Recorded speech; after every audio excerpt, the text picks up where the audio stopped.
Coup de pouce. Coup de pouce. Coup de pression. Coup de mou. Coup monté. Coup de foudre. Coup de foudre. Coup de chance. Coup de soleil. Coup du sort. Coup du lapin. Coup de folie. Coup de théâtre. Coup de vieux. En coup de vent. Coup de cœur. Coup de cœur. Les coups de cœur littéraires de la librairie Landru par Pascal Farge.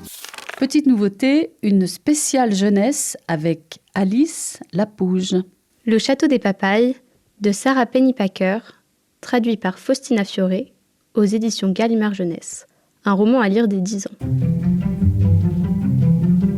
Ce roman raconte l'histoire d'un jeune garçon de 11 ans et demi, Ware, qui, selon les dires de son entourage, vit dans son monde, refuse de communiquer et est toujours dans la lune. Quand ses vacances chez sa grand-mère s'écourtent après la chute de cette dernière, il est contraint de passer l'été au centre aéré, lieu qu'il hait de tout son cœur, où il est incompris des enfants et des animateurs. Il décide un jour de faire le mur, littéralement, et découvre de l'autre côté une église démolie et son terrain vague. Il s'imagine dans un château fort, lui qui a toujours mis un point d'honneur à respecter le code de la chevalerie. Il décide de faire ce lieu sien, mais se voit forcé de le partager avec Jolène, une jeune fille du même âge, qui décide, quant à elle, d'y faire pousser des papayes. C'est un très beau roman, sur l'amitié bien sûr, mais aussi sur les différences. Ware passe à la tête au dehors. La fille avait avancé jusqu'aux places de parking et posé les mains sur ses hanches. Ses lunettes miroirs brillaient au-dessus de ses joues sales. « Qu'est-ce que tu fais là ?»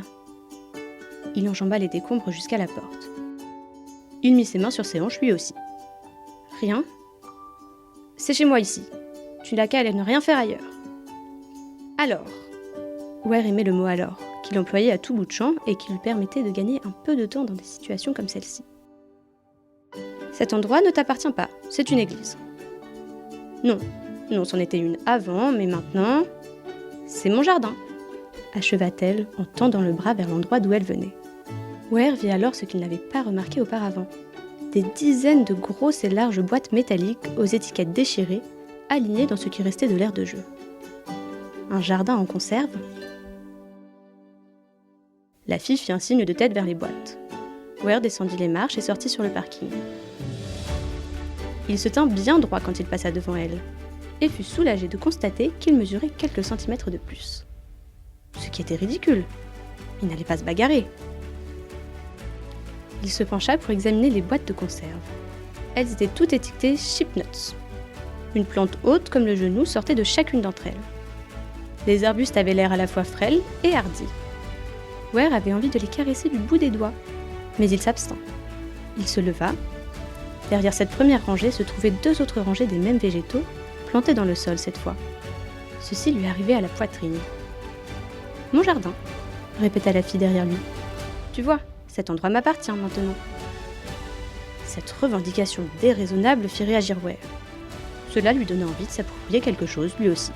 Il fit demi-tour, arriva devant le bâtiment, grimpa sur les marches et tendit le bras vers les ruines. « D'accord, moi je prends ça. » La fille le suivit. « Une église démolie ? Quel est l'intérêt ? Si ce vieux square en miettes est ton jardin, alors cette église en ruine est mon château. » Coup de cœur. C'était Le château des papayes de Sarah Pennypacker, traduit par Faustina Fioré aux éditions Gallimard Jeunesse. À lire dès 10 ans.